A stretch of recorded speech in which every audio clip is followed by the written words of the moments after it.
This week, join us for the Brian Green Property Group New Zealand Rally Championship as we head back to the Central Machine Hire Rally Otago. We're hanging out poolside with champion Ben Hunt and his top supporters.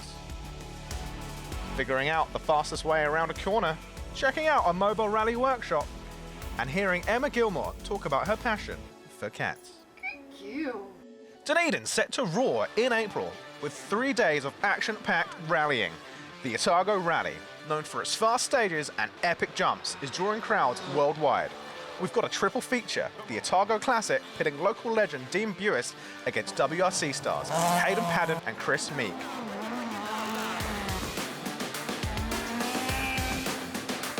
The Asia Pacific Rally Championship, led by Kiwi Jack Hawkswood, and the Brian Green Property Group New Zealand Rally Championship opener. The 2024 Nzrc title battle went down to the wire, but it was Skoda driver Ben Hunt who claimed victory. Do I talk into it? Testing, testing.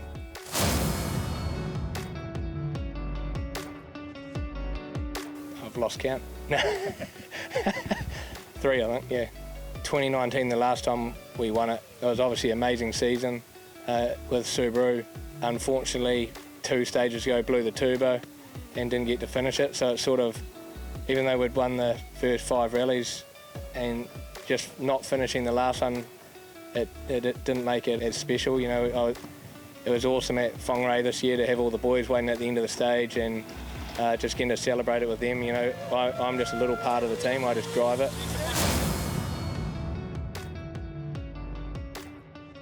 I like having a comeback.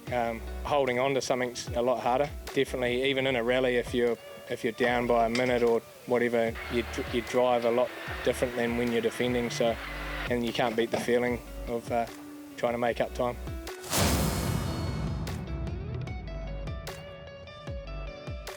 Yeah, definitely rallying's down the bottom of the list. My wife's pulling.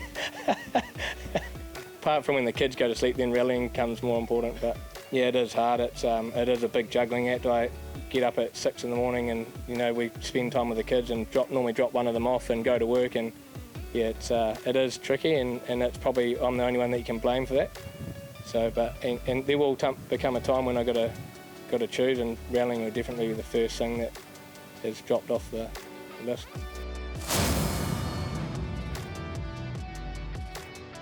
I've been mates with Tony since 2006, and then he's co-drove since the 2010, so yeah, I guess it is quite a long time.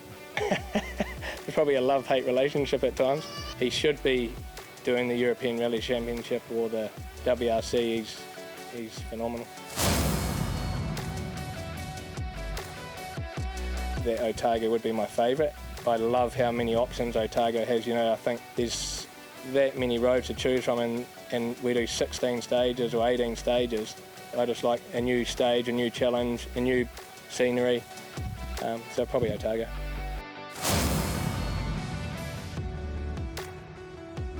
I think my best rally would have been Otago 2015, even though I got 4th, but I think that was probably my best rally. Went off, punctured in stage 2 or 3, clawed it back the rest of that day, and then first stage on Sunday morning, punctured again, clawed it back again the rest of the day. But I think it was my best rally just because, like you said before, you were trying to do a comeback and you were extracting the most out of a car, which is, you just don't get that feeling really any other way.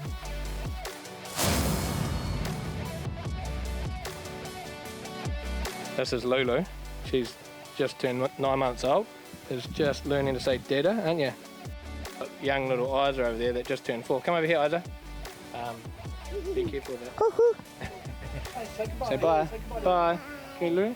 Bye.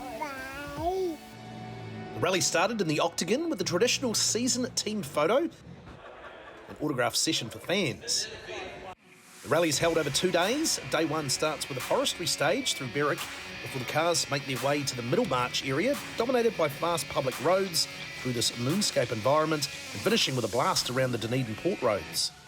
Day 2 returns to the traditional South Taieri roads with a couple of classics like Berwick Forest, Waipori Gorge, and of course the world-famous Kuri Bush stage. Rally Challenge for 4- and 2-wheel drive cars is held only on Day 1. 13 competitors joining this year, including international entrant Julien Longley. Hi, my name is Julien Longley. I'm from Vanuatu and I'm competing in the Nzrc Category 5. The roads are so much nicer here. Wide, fast, flowy. A good friend of my mum, when I was 8 or 10 years old, got me to sit next to him in a rally car, and I think I got the bug from that day. Also on board this year, Ben Hubin in the ex-Richard Mason Pro Drive Subaru. Hi, I'm Ben Huband. I'm from Whangarei and competing in Cat 5A. I was fortunate enough to do some servicing with Richard Mason back in the day, from the version 7 through, and then including this car. Enjoying to actually have a crack at it myself.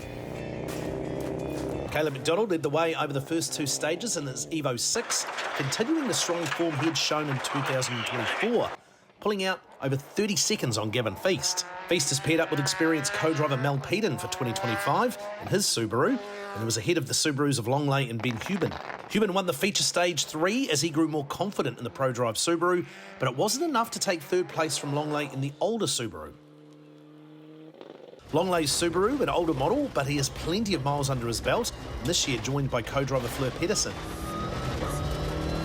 Behind them, Brian Green, our rally veteran and sponsor of the Nzrc, was in a close battle with one of the younger competitors, Josh Keeley. In fact, Green's rally resume, which stretched over 50 years, means that he once battled head-to-head with Josh's grandfather, Maury Chandler, in the 70s. Glenn Elcorn had left his Escort at home, and the Irish Aussie was trying out a Subaru H6 here. He was in a close battle with another second-generation driver in Kevin Laird, whose parents have had a huge influence on the sport in the Southland region. So it's great to see a new generation of drivers taking to the stages.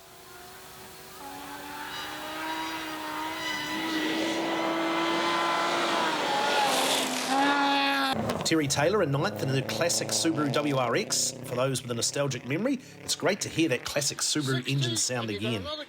They struggled with an intercom issue, but managed to work around that across the day. Yeah, when we got a small crest with 350. Over the afternoon, McDonald showed his superior pace, extending his lead over Gavin Feast. This is McDonald's 2nd season with the Australian co-driver Larissa Bigger, and the pair are working well together. Feast had established a good margin in 2nd, which he held until the finish. But behind him, Longley and Hubin were in a close battle. Longley held 3rd until the penultimate stage here on stage 7.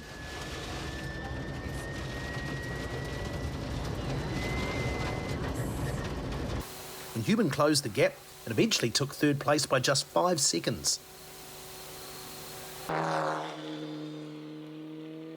Unfortunately, Josh Keeley was delayed getting to the stage 7 start, and despite getting through the stage, he copped a 3-minute 10-second penalty.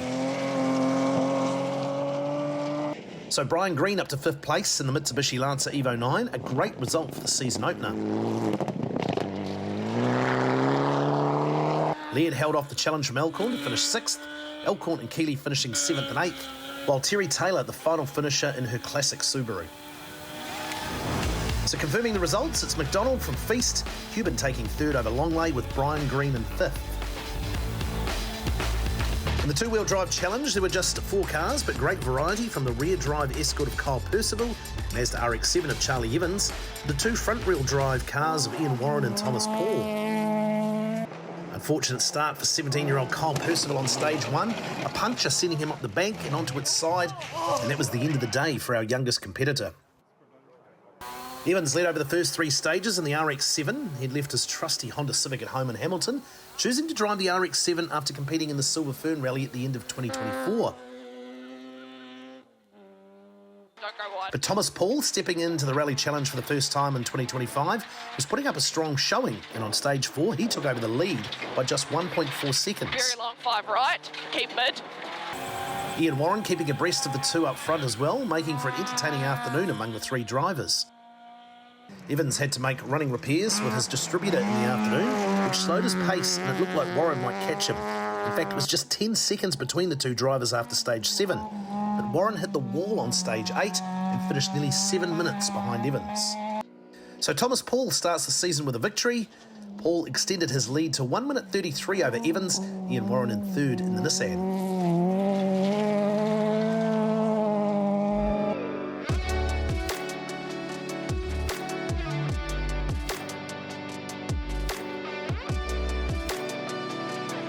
Next up, we talk tyres, and later we meet Emma Gilmour at home.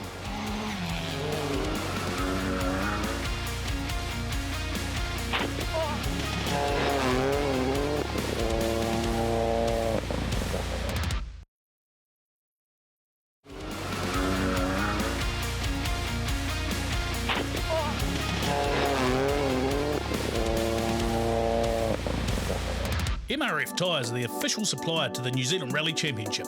After 9 Asia Pacific Rally Championship wins, the Indian company has moved to the European Rally Championship where they run a 4-car team.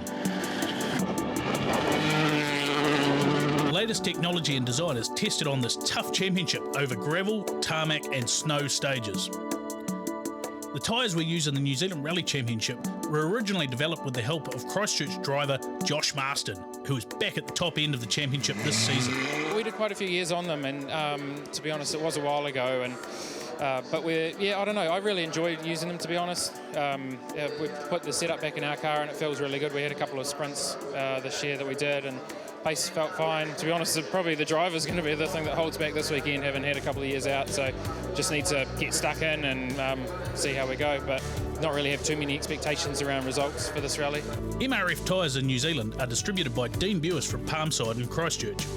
Dean, obviously wearing a couple of hats. We'll start with the one that you're actually wearing. Year 2 of the MRF controlled tyre. What did we sort of learn from the opening year of it? It was good that it sort of obviously performed well. The stage records were still getting broken, and we didn't have any really puncture problems, which is always a bonus. Yeah, obviously the extra compound too coming in towards the end of the season. Do you think that makes much of a difference when we look ahead to this year's championship? Some people liked it, some people stayed on the soft. So, you know, I mean, it is quite good now after a year that we know what to bring in, you know, rather than have to have shitloads of all 3 compounds. We sort of have a lot of softs and, you know, obviously some mediums and well, Josh is still using the super soft, but the other guys aren't. So, yeah, it's quite interesting. Obviously, no one knows more about these tyres than Josh. He was helping develop them a couple of years back. You know, what does that mean that he's running the super softs? I mean, Josh is really clever with rubber because that's what they do, and so he understands a bit more, I suppose, about it, you know, and he always liked them. So he's sort of working on the theory that they should still be good, you know, but time will tell, I suppose. See him as a bit of a dark horse for the championship?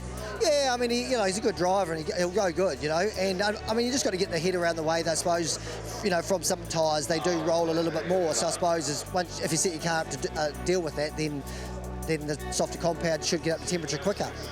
And Dean will be relying on MRF tyres in the chase for the historic class and overall victory in the Otago Classic Rally. Oh, we just want to try and finish to get some points because this is the killer, the 2-day ones. And I was just with Andy and Gilly here and stuff. It was sort of, you know, I thought it was time to come back and have another go. Shame Clinky sort of had that problem and couldn't come. But yeah, it'll be interesting to see what happens. And from a historic standpoint here, have you got eyes on Hayden and Chris as well?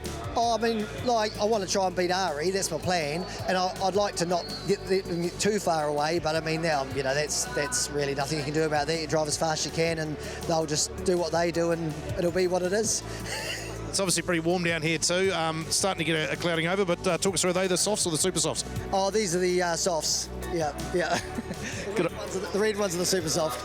Good luck, mate. Enjoy the weekend. Thank you. After a couple of lean years which saw only a few competitors take on the Nzrc historic class, 2025 has seen 6 cars line up, with a 7th expected to join at round 2. And these drivers will also be competing against former WRC drivers Hayden Paddon and Chris Meek in the Otago Classic Rally.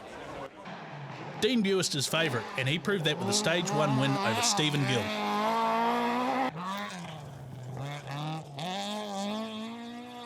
Gill, one of 3 escort drivers in the class.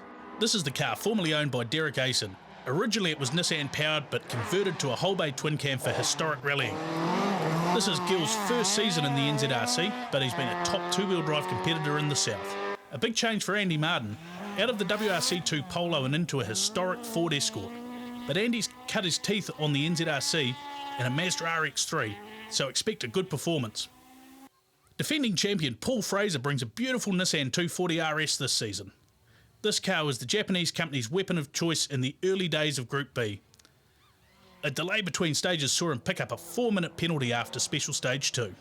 Oh, there's a nice surprise. Yeah, there you go. I thought we had 4 minutes to fill, but we still will, sadly. I think we still will, yes. Pat Norris has swapped his Toyota Yaris for a Group A Toyota Corolla AE86. It's not as powerful as the Escorts, but he would have a great tussle with the Mitsubishi Lancer of Mike Cameron. Mike and Helen Cameron have been dedicated competitors in the NZ Historic class, and we're looking forward to the competition, which is set to continue throughout the season. Andy Martin struck troubles late in the morning when his throttle cable jammed and he was forced out of the rally. By the end of the day, Buist had a commanding lead in the NZRC Historics and lay second in the Otago Classic Rally behind Chris Meek in another Escort. Stephen Gill had a steady day to be second in the Escort.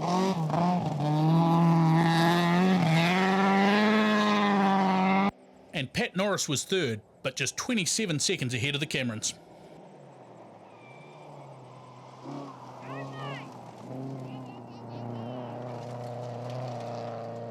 Mike Cameron was enjoying the competition. But Paul Fraser was unable to claw back time from problems and a time penalty early in the day.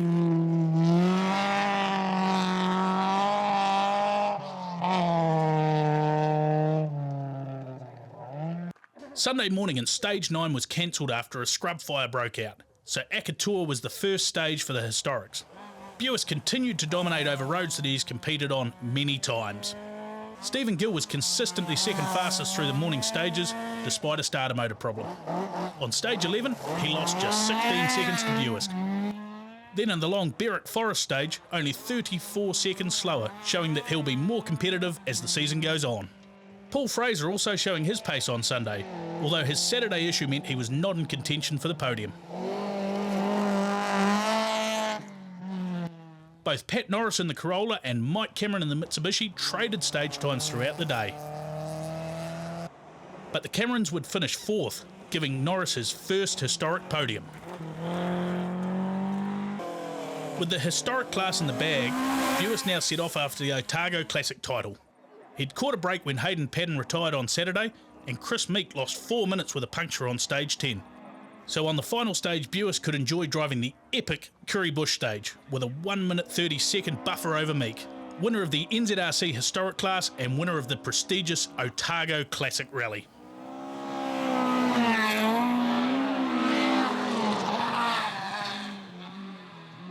Fourth time winning the Otago Classic. That must feel fabulous. It's good, yeah. But lucky, really. It's never lucky. It's the number plate. Have you not seen the number plate? No, tell me. It's Ari's 1977 IF 780. Oh, there's something special in that, isn't there? There is. Yeah. There aren't many people who have won this event 4 times. That is special. Well, there's not many people lonely enough to keep doing it. You have to enjoy yourself this evening, that's for sure. Yes, it'll be a good night, yes. Well yes. done, boys. Great stuff. No worries. It's all to do with the MRFs. So confirming a mighty win by Buist, 9.5 minutes over Stephen Gill. Great to see Pat Norris third ahead of Mike Cameron and Paul Fraser. And we hope to see Andy Martin fighting for the podiums at the next round.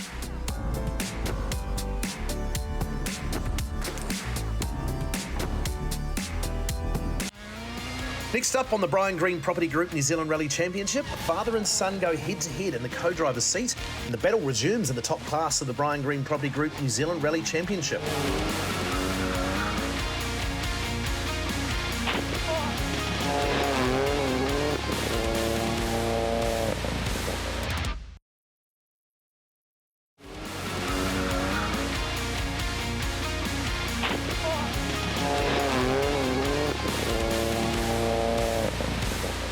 Welcome back to the Brian Green Property Group New Zealand Rally Championship. Round 1, the Central Machine Hire Rally Otago. This week, our local profile is Dunedin's favourite driver, Emma Gilmour.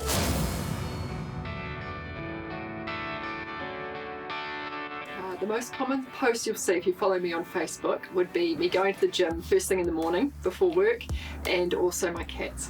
Part of my daily routine is going to Body Synergy Gym, and I'm normally there by 5:30 in the morning. It's just something that really helps my mental health. If I don't do the exercise, I really notice how it affects me. It is important to be strong and fit for the rally car as well.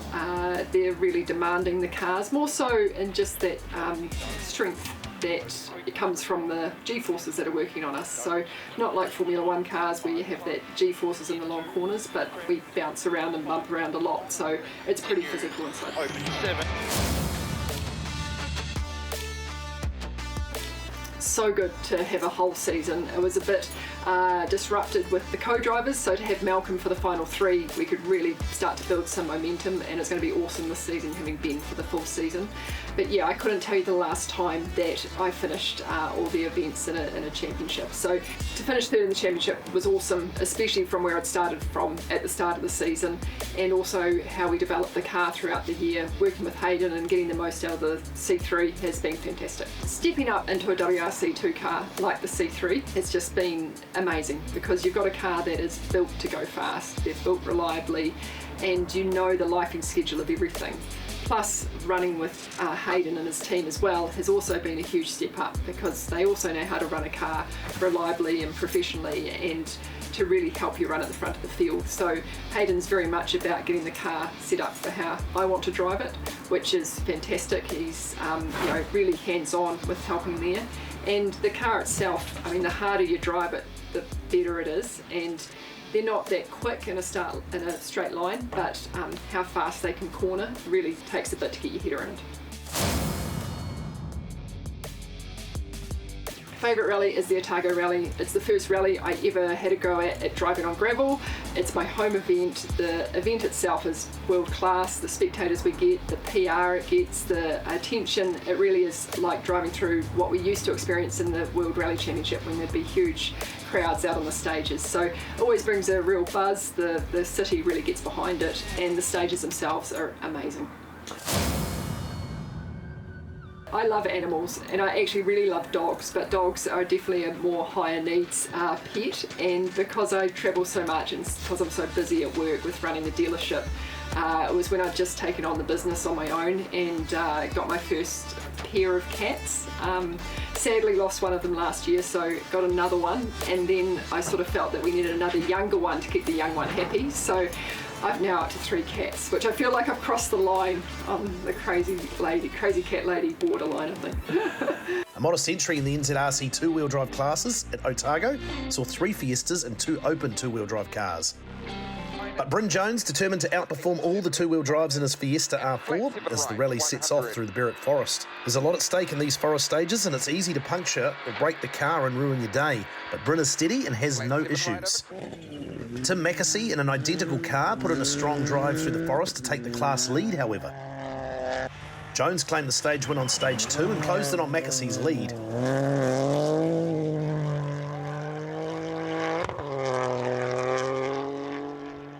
And again on stage 3, it was Jones who was fastest.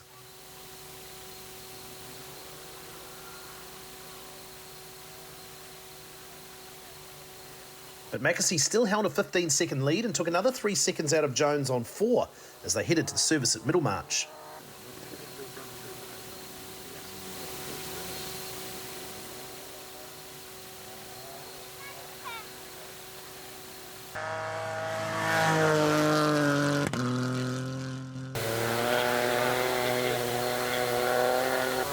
Fuyuhiko Takahashi has returned, attracted by the APRC points on offer and a chance to compete again in New Zealand.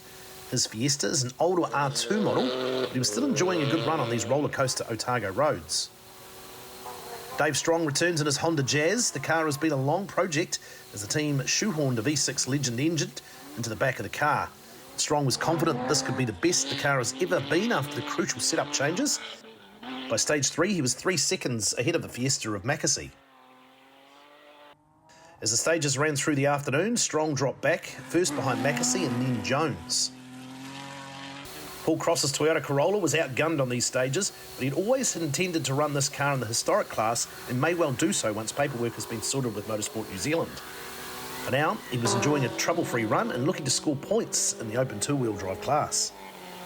For the last gravel stage at Nzrc on Saturday, Bryn Jones had finally overtaken Mackesy after a day-long battle. Flat 7 right line over crest 50, crest line 80. In fact, Jones was 49 seconds faster just through this final stage.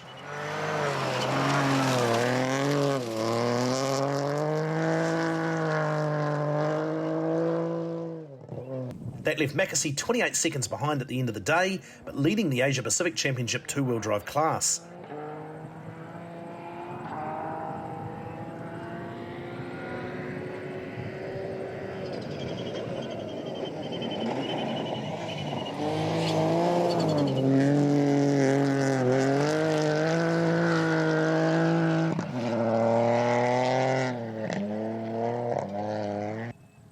Takahashi into third, but a good day for him with no issues, and he'll take second place in the APRC class.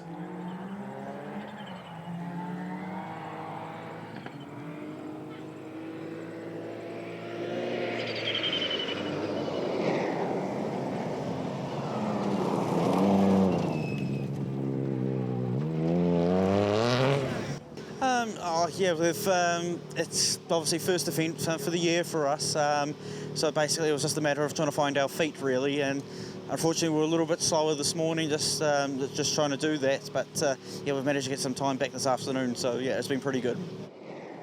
Yeah, we're pretty happy. It's pretty nice being on the pace a bit more this year, and once you're sort of in like a competitive thing, it kind of makes it more fun, and then you try a bit harder as well, so yeah, it's pretty nice. Tim Mackesy started day two with another stage win over Jones. But Jones responded with another strong performance, this time in the Berwick Forest.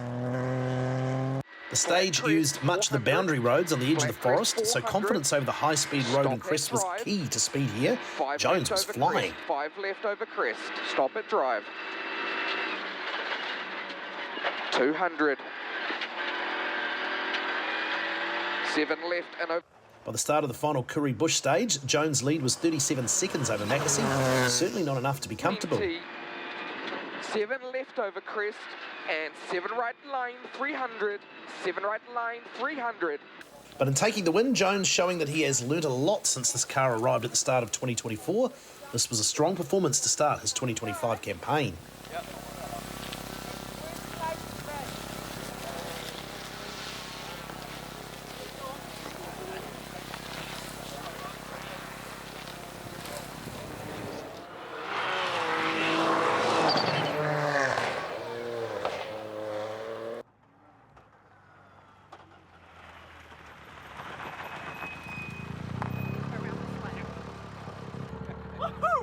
Yeah, over the moon by it all. A fantastic weekend, obviously. It's been incredible with what we've managed to achieve. This one to the team, you know, the last 12 months, especially the last 6, has been very tough for me mentally, and it's just great to be able to get a result back for them because they've been pushing me hard as possible. So, massive thank you to them. But also impressive is the pace shown by Tim Mackesy, who didn't get a lot of seat time in this car in 2024 and is looking very competitive in 2025. He took the win in the Asia Pacific Rally Championship two-wheel drive section over Takahashi.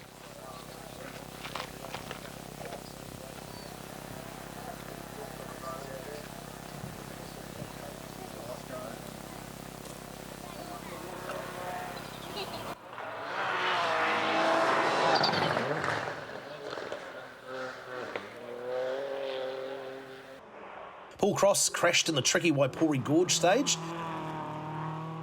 So Dave Strong taking maximum points in the open class and an excellent 9th overall in the Nzrc Rally.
2024, we saw Andrew Graves win the Rally Challenge four-wheel drive with his son Hayden alongside. But with Josh Marston back in the championship, Andrew will resume his role as co-driver. While Hayden teams up with Jack Stokes, who's taken over driving duties in the Stokes Motorsport Fiesta AP4. Right, I got the two generation of Graves here. Let's start with the old man. Back in the silly seat this season after winning a championship last year. How do you feel about getting back alongside Josh? Yeah, looking forward to it. Really looking forward to it, and it's good for Hayden to jump in another seat too and see how it's done in a better car, you know. So it's good. We'll talk to you, Hayden. Obviously, yeah, getting an opportunity in Cat 1 to sit in the silly seat. How do you sort of feel about that? Yeah, feeling pretty comfortable. Obviously, sitting with him last year is a bit crazy, so it's nothing really different. Yeah, looking forward to it. Stage is looking good, and yeah, it's pretty comfortable, and yeah, just looking forward to it, really. Obviously, some pretty big ambitions for Stokes Motorsport team this year, going to the two cars and in Cat 1. What's it been like coming in, being part of that? Yeah, no, it's pretty welcoming. Yeah, they're just basically really good to be along with, and then we all work together really. So yeah, it's not too bad really. No, it's good. I enjoy it. Obviously, Dougie, Josh coming back after a year or so away, he was sort of knocking on the door. I think he had a runner-up finish in the championship there. He knows the MRF control tyre pretty well. What are his ambitions this year, and what do you sort of expect to see from him? Yeah, look, we've put some money into some new tyres this year, so we've got some tyres to use up. So I think this year will be there or thereabouts, but it'll be what it'll be. As long as we don't have any mechanicals, I think the pace will be okay. It'll be interesting to see Robbie in his new car and Jack in his new car with Hayden on board. So yeah, there'll be a bit of a battle on there, so we'll see how that pans out. All right, we've got to ask you, what's the bet here on the personal level? Who's putting up what, and what's up for grabs? Well, it's a bit of a forward-holding battle at the moment, a bit of a Bathurst special, but battle, yeah. Yeah, if he beats us, then he's not going to drive my Evo ever again.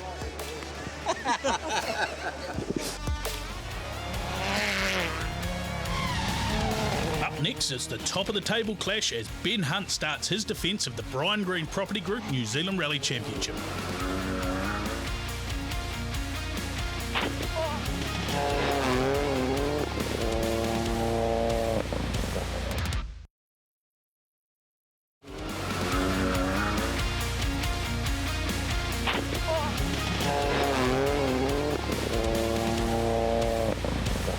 With Hayden Paddon electing to compete in the Otago Classic Rally this year, Ben Hunt starts as favourite to defend his title.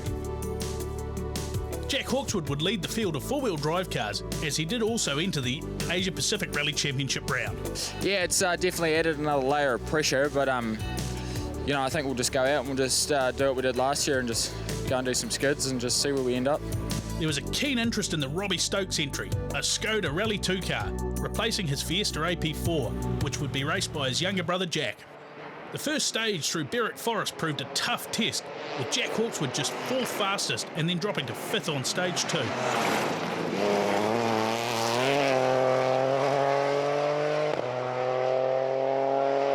Emma Gilmour lost time on the first stage with a puncture caused by a split wheel rim. She drove out, but it cost her over a minute.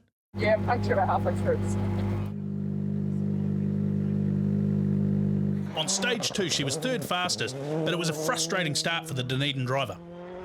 Worse luck for Hayden McKenzie, who had his central drive shaft break, causing significant damage under the car and sending him straight to service at Middlemarch and out for the day.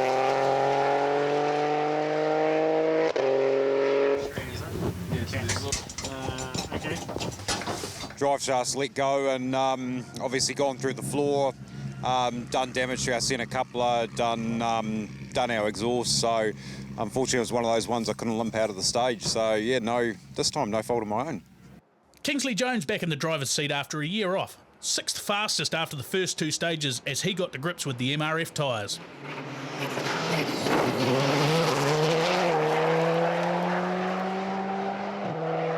Also returning after a 2-year break, Josh Marston. Josh had taken the MRF Supersoft tyre while the others were running the soft compound. He was 5th on stage 1, but moved past Hawkswood to be 4th on stage 2. Over 2 flat crests, and then crest into fast 5 left plus. 100, flat crest middle 120, repeat, flat crest here middle 120. Ben Hunt taking a conservative approach in stage 1. The organisers had put down a big challenge by starting the day in the forest, nearly 34 kilometres long and with multiple hazards. Hunt was just a couple of seconds behind Robbie Stokes on stage 1, but coming back to win stage 2. 30, hug along for a right plus, 30. 5 left plus, tightens to 4 plus, opens 120. Tightens to 4 plus, opens. Encouraging start for Robbie Stokes to be on Hunt's pace. These WRC Scooters are very different to drive to the AP4 cars. Better brakes and sharper handling is where they excel, and Robbie admitting that this was tricky to get used to. But the surprise of the morning was Jack Stokes in the AP4 Fiesta. Despite being his first stage in a four-wheel drive car, Stokes Jr. put in a 10-second margin over his brother on stage 1. And despite Hunt winning stage 2, Jack held the lead going to the first service break at Middlemarch. Oh, wow. Yeah, bit of everything, pretty slippery, just getting used to it. It's had a surprising amount of grip at the start, so it's sort of a bit twitchy, but no, it's good fun. Another stage win for Hunt on our feature stage, Bald Hill. The stage winds its way through these unusual rock formations, which are a feature of the Middlemarch area and is a popular viewing point for the spectators who come to this iconic event from across Australia, New Zealand, and even a group from Ireland this year. Jack Stokes was second on the stage and still holding a 5.6 second lead over Hunt. The younger of the Stokes brothers, he'd helped build this AP4 car before embarking on his own driving journey, doing a season last year in a two-wheel drive Fiesta, which looks to have been a great apprenticeship. But as he put more stage miles under him, Robbie Stokes was improving as well, just a tenth of a second slower on this stage to his brother and holding third overall. In fact, on this 10-kilometre stage, just 1.9 seconds separating Jack Stokes second fastest to Josh Marston in sixth fastest. Emma Gilmour making up that time lost in stage 1 with third fastest here, moving her to sixth overall. Josh Marston holding fourth overall, 30 seconds down on Robbie Stokes after this stage. In 2024, Jack Hawkswood had won this rally, but with few events between then and today, he just didn't have the same pace, and with a few issues in the engine, his best option was to keep in the top 5 and consolidate his championship points. Kingsley Jones admits that the fast Otago stages do not suit him or his Skoda.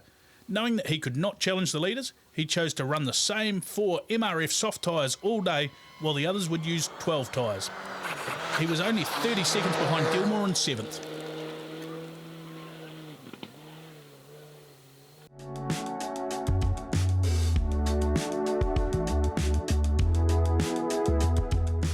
The service park on a rally is like a mobile pit lane, so teams have to pack all their supplies into a vehicle to take with them on the road. Most top teams now are using a truck, like this one for Hayden McKenzie. Hey guys, I'm Casey Williamson and I work for D&G Automotive and I am currently crewing for Hayden McKenzie. This is our service truck. The cars are quite hard on the brakes because of the gravel and such. So we've got front and rear rotors, front and rear pads. We have upper and lower suspension arms, sway bars, whatever you need pretty much. Yeah, so a lot of this stuff gets a hard time from the gravel. You can probably see if you got close enough there, a bit of gravel rash. We have drive shafts here, hoses for boost and water, and also brake lines. We have tools and stuff, so just essentially what most shops would have, just 1/2 inch, 3/8, side cutters, all that sort of jazz, whatever we may need. And we're just lucky enough to have a fridge and some other nice stuff, such as a TV and stuff like that. Not everyone has that, so we're kind of lucky with that. We've got a spare engine here as well. This was our engine from last season. There's nothing wrong with it. We just swapped it out to a new one just to be sure. So should we have a long rally, we have a spare there. We've got engine oil, all kinds, stuff to drain it, filters, brake fluid. In here, just gearbox parts, brake parts in here. And then we typically keep our tyres along here. So a set of tyres here, set of tyres on this side, and then up the back here we keep our fuel. That's what we keep on the truck if we can. Like I said, we're a little bit lucky, but yeah, we do what we can with what we've got. So yeah. Robbie Stokes won the repeat stage at Bald Hill with a time of 5 minutes 33.9 seconds. That smashes Hayden Paddon's old record of 5 minutes and 40 seconds, which Paddon set in the AP4 Hyundai in 2018. It's certainly a sign that a switch to the Skoda has been a good move by Stokes and his family team.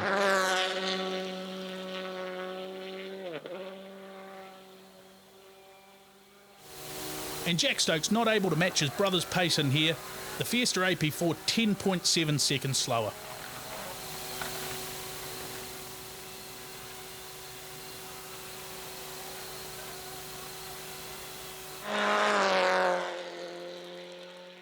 And that was all Ben Hunt needed to pounce and take the rally lead. Although he was 2.2 seconds slower than Robbie Stokes, he moved ahead of Jack to take a 4-second lead, with Robbie Stokes now third, just 10.8 seconds shy of his brother. Hunt expanded his lead on stage 7, but the brothers would continue their epic battle, Robbie winning stage 7 and in doing so would move into second by the smallest of margins. Just 0.9 seconds between Robbie and Jack. This was turning into a nail-biter, especially for parents Brian and Ann Stokes. But a great return for Josh Marston, keeping ahead of Hawkeswood to finish the day in 4th, and only 1 minute 11 seconds away from overnight leader Ben Hunt. So confirming Ben Hunt with a 10.5 second lead after the final tarmac stage, Robbie Stokes edging out the gap to second to 3.5 seconds over his brother Jack, Josh Marston in 4th, Jack Hawkeswood 5th ahead of Emma Gilmour and Kingsley Jones.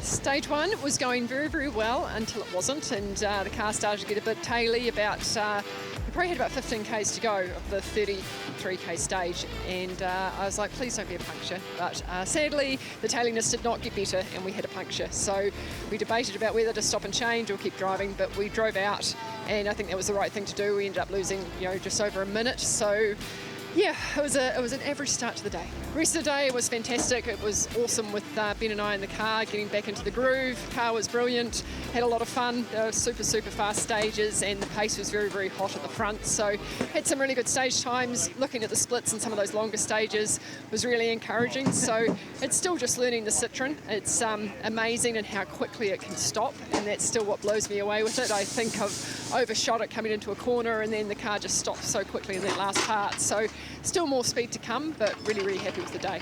Sort of a wee bit of a baptism of fire this morning. Sort of didn't feel great, but then the time was good. So yeah, we sort of just tried to find a rhythm throughout the day, and feeling pretty comfortable in the car now. So it's bloody good fun. Yeah, we're still learning quite a bit. I think I've definitely got a wee bit more pace than me, but I'll look at the notes tonight, make sure they're all spot on, and then see how we go tomorrow. Been struggling a lot being first out on the road. Sort of carving in the lines for everybody else. It's sort of something I haven't done before, but I was going to have to do sooner rather than later. So it's we'll just write yesterday off as a learning experience. Yeah, it was good. Obviously, in the morning we had a few issues with the puncher and stuff like that, but yeah, the two Stokes boys definitely pushed on the rest of the day, and it's it is a tight, close battle between the three of us. So really looking forward to today. Love these stages, and it'll be interesting to see what happens. Yeah, well, it's quite cool actually. My uncle Ionika had a lot to do with the stadium behind us, so pretty cool to be servicing in it, and the boys are just trying to do some little touch-up jobs on the car and get ready for Circle Hill. Before we head out to day 2 of Rally Otago, our resident expert commentator Dylan Turner has been analysing the lines taken by our top drivers. So first up's Jack Hawkeswood, as you can see, well wide, totally misses the apex, but carries good speed up the hill. So totally misses that apex. He's a good 2 foot off the apex and in that slippery stuff, which just saps the power of the car and of course upsets the attitude of the car as well. Second in is Ben, and I mean, what a beautiful line. Ben just flows it out on the exit of that apex and carries his speed up the hill. Slowed down, there's the apex right there, perfect. Little bit in the loose at the rear, but I mean, he makes it work, as Ben seems to. Robbie, full commitment in there, nicely apexed. Emma for me just came in really nice, but then something happened in the middle. I'm not sure. You can see she comes in hot, looks nice, good attitude, not quite as much angle, but then I think she just hugs it a little bit too much and it saps all the power out of the car. She had to just let it flow a little bit more, she would have better pace. Lovely line there from Josh. Josh has really improved heaps, it's great to see. And yeah, Jack for me, that's probably the best line of all. Beautiful attitude at the beginning. Kingsley, oh Kings, that's way too wide. He made it work though, he did get it on the apex, but way too wide. You can see nice and straight, but then gets it too far out in the marbles. See how the rear of the car comes out? That's got no power down. And not as quick, sadly. Chris Meek, beautiful line. Listen to that BDA scream up the road. That's a WRC driver. And this is how not to do it. That is a right hand, kind of when you're supposed to go left. After a scrub fire forced the cancellation of Stage 9, Akator was the first stage of the day, a very typical hilly, dusty start which then turns off into the Akator forest with all its narrow paths amongst the trees. And once again it was the Stokes brothers who led the challenge.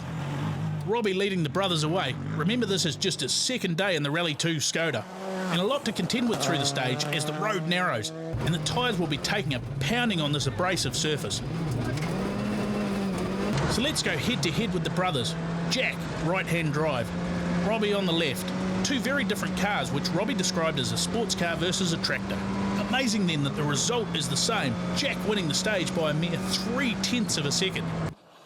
But Ben Hunt losing the rally lead here after he was 20 seconds slower through the stage and left wondering just what had gone wrong. Yeah, it was a little bit of a shock to see the two Stokes pulled basically 20 seconds on us through that stage. I thought we were going pretty good through there, but clearly there's still heaps of time left in there. But well, we love the next few stages. I think after that we might struggle a little bit in Berwick, seeing how well they did go on the forestry, but yeah, we'll see what happens. Oh yeah, that stage was just absolutely crazy. It's basically every rally stage in one stage, just the grip changing all over the show. But yeah, we tried to find a groove. It was pretty tricky, but yeah, good fun as well. The result was the same on stage 11. Jack Stokes winning by 1.6 seconds to close the rally lead down to under 2 seconds. Robbie Stokes having an 8-second margin to Hunt, who was still third, but neither driver giving an inch as the stage kilometres count down.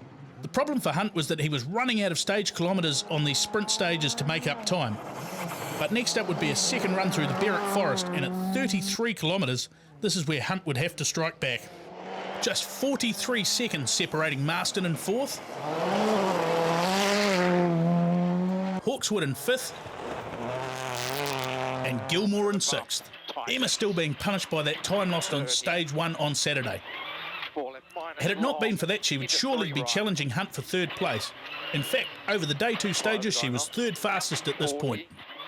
6 right, opens flat, 7. There are still bonus points on offer for day 2, so Hayden McKenzie had returned, not just for points, but also to add valuable experience with the car before round 2 at Timaru. 120.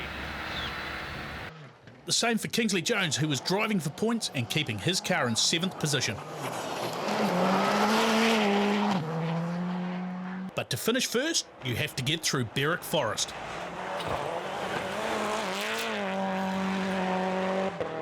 Jack Stokes had a moment in the narrow part of the forest road. He gets going with little time lost, but the rear right is damaged.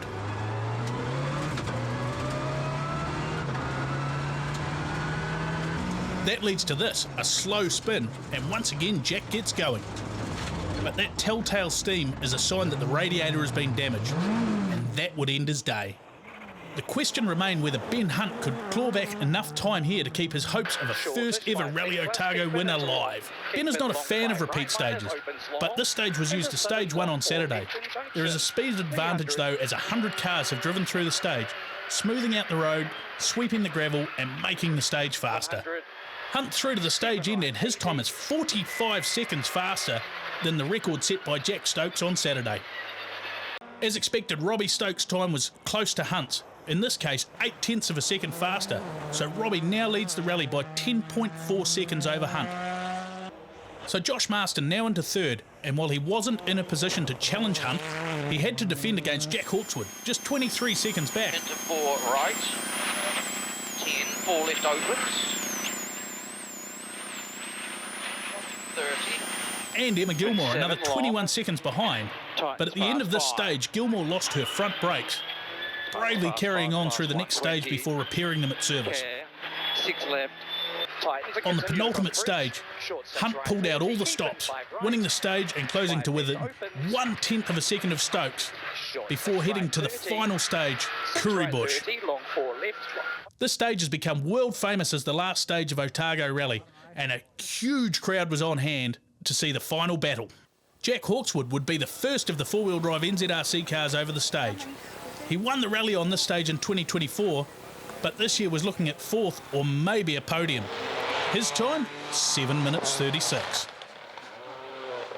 So, 15 kilometres to make up 1/10 of a second, and hope your competitor doesn't do better.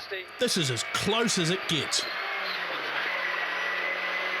Short 7 left minus, keep in, small crest 10, keep in 4 right. While the stage is always over the same road, there will always be variation in the way the road has been graded, or in this case, there's definitely been forestry cleared on the side. This is the most well-known section of the stage, but there is another 10 kilometres past this, and it's just as challenging. Hunt was 5 seconds faster than Hawkswood at the first split, but Hawkswood is not the threat here. You can see why so many drivers from all over the world just love to drive this stage.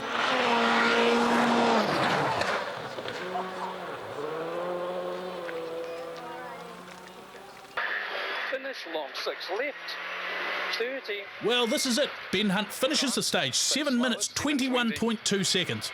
It's not the fastest time he's done over the stage, about 8 seconds shy of the record. But will it be enough?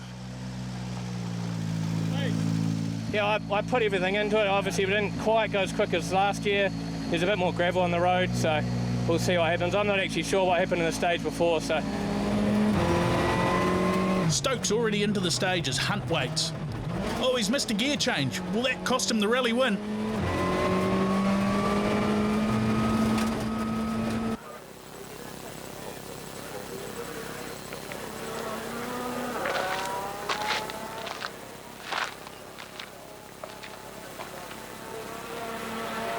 It seems amazing that two drivers can be just 1/10 of a second apart after 2 days of rallying. But there can only be one winner. Look how hard Stokes is trying here. It's all on the line. 7 minutes 24. Oh, it's not enough. Hunt takes the win by 2.7 seconds. To actually get this result. We've never won Otago. We've been so close many times, but yeah, I don't actually know what the difference was, but Robbie and his brother Jack, awesome all weekend. Josh Marston was still battling for the podium here.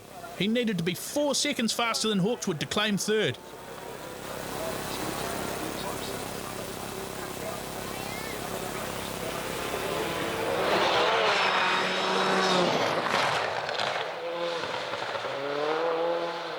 But in the end it would be 4th place for the Canterbury driver. And after Kingsley Jones retired at the last service, Emma Gilmour the final finisher in 5th place despite her day 1 puncture and loss of brakes on day 2. This being the power stage, she also collected an extra point.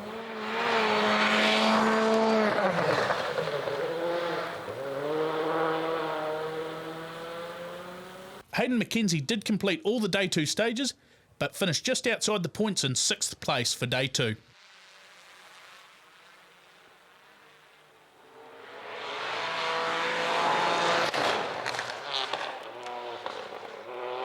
So confirming the Category 1 4-wheel drive results for round 1. Ben Hunt takes his first victory at Otago by the narrowest of margins to Robbie Stokes, ahead of Jack Hawkswood and Josh Marston, Emma Gilmour rounding out the top 5. In the points table, Hunt leads with 42, Robbie Stokes on 38, Josh Marston and Jack Hawkswood tied on 26, Emma Gilmour on 20 and Jack Stokes just 3 points from his amazing drive. Round 2 of the Brian Green Property Group New Zealand Rally Championship will be based in Timaru on May 10, and we'll be back on this channel with all the highlights and stories. Join us on Facebook and YouTube for live stage coverage as well.